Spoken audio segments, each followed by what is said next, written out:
दोस्तों, प्रस्तुत है आपके सामने चाचा चौधरी और डाकू गोबर सिंह की एक बहुत ही मज़ेदार कहानी, बजट कार टैक्स। शहर के बाहर ऊबड़ खाबड़ रास्ते पर एक कार दौड़ी जा रही है।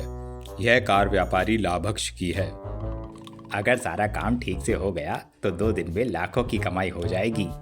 ओह, आगे सड़क पर पेड़ गिरा पड़ा है।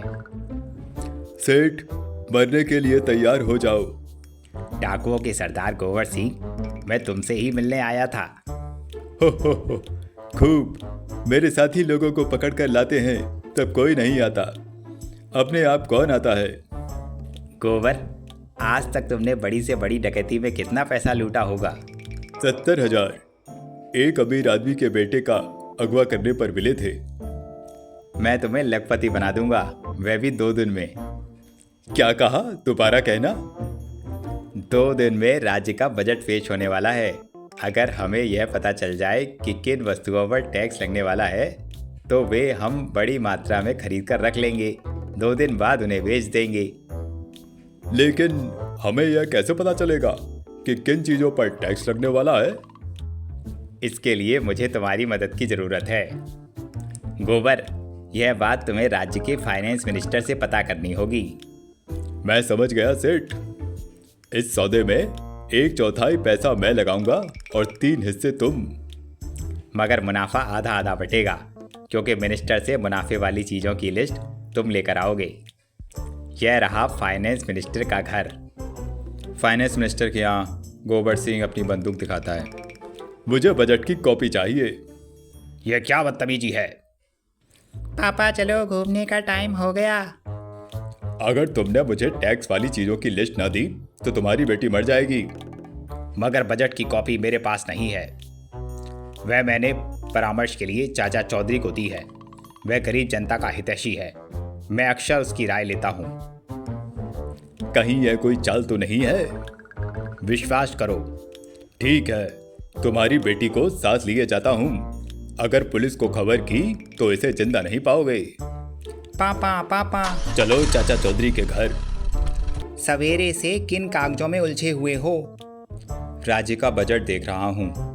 तुम्हारे अपने घर का बजट तो बिगड़ा रहता है, राज्य का क्या सुधारोगे? अरे भगवान, यह गंभीर काम है। मुझे कुछ देर के लिए अकेला छोड़ दो। तब तक पड़ोस में जाकर हल्दी ले आऊं।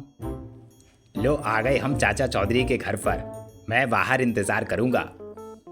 चौधरी, मुझे इन चीजों की लिस्ट चाहिए जिन पर टैक्स लगना है। तुम्हें कैसे पता चला कि बजट मेरे पास है या गुप्त रखा जाता है? इसे पहचानते हो? अंकल। चौधरी, अगर तुमने टैक्स लगने वाली चीजों की लिस्ट 1 मिनट में ना दी तो मैं मिनिस्टर की बेटी को गोली मार दूंगा। यह रही लिस्ट। हो, बड़े चालाक बनते थे, कंप्यूटर से तेज दिमाग वाले। बस गोबर, अब मुनाफा ही मुनाफा है। इस लिस्ट की चीज़ों का हम ज़्यादा से ज़्यादा स्टॉक खरीद लेंगे।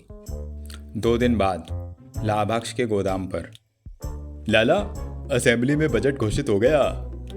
बस, अब हम स्टॉक को बेचना शुरू करते हैं। समझ लो हम दोनों करोड़पति हो गए। हेलो चाप चाप कंपनी, हमारे पास मिट्टी के तेल का भंडार है, खरीदोगे? सेठ लाभक्ष, उस तेल से तुम नहाओ। बजट में मिट्टी के तेल पर टैक्स कम कर दिया गया है।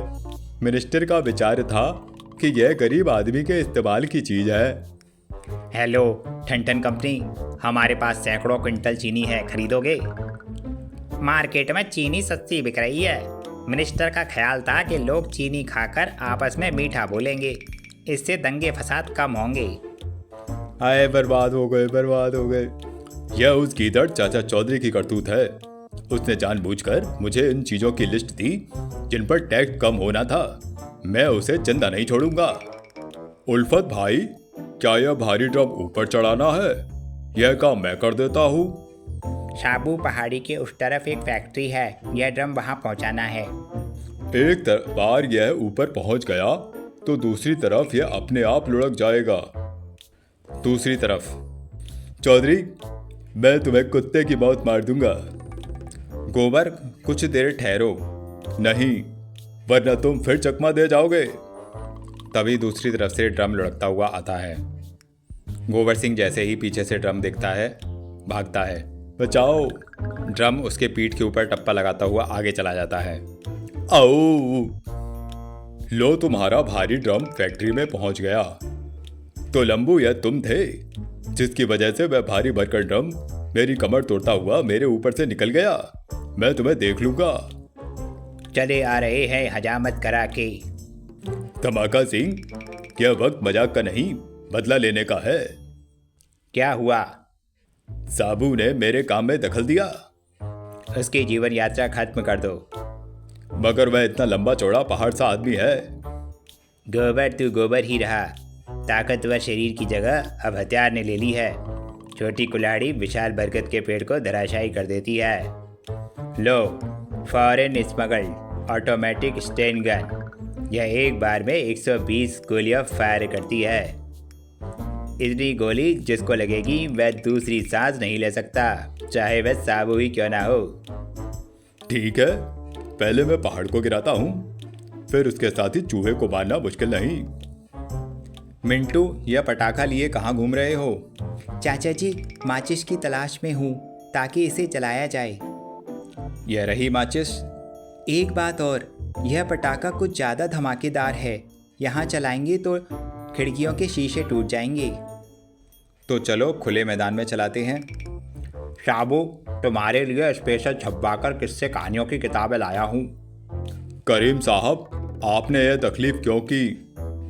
तुमने एक बार मेरे प्रेस को आग लगने से बचाया था, इसे स्वीकार करो। वाह, इस किताब में दुनिया भर के लोगों की मनोरंजक लोक कथाएं हैं। इन्हें पढ़कर तुम खाली समय अपना काट सकते हो। मिल गया लंबू, पढ़ ले अपनी जिंदगी की आखिरी लाइन। पटाखा चलाने के लिए यह जगह उपयुक्त है। और चाचा चौधरी इधर पटाखा चलाते हैं और वो पटाखा सीधा गोबर सिंह के ऊपर जाकर गिरता है।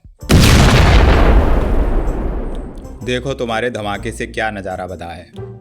तो दोस्तों, कहानी समाप्त हुई। आशा करता हूँ ये कहानी अवश्य आपको पसंद आई होगी। तो यदि आपने चैनल सब्सक्राइब नहीं किया है तो चैनल सब्सक्राइब करें। बिल्कुल नए रूप में आपके सामने कहानी प्रस्तुत की जा रही है, चाचा चौधरी की ओरिजिनल कहानियाँ। तो ज़्यादा से ज़्यादा लोगों को बताएं, उनको इन वीडियो को शेयर करें। धन्यवाद।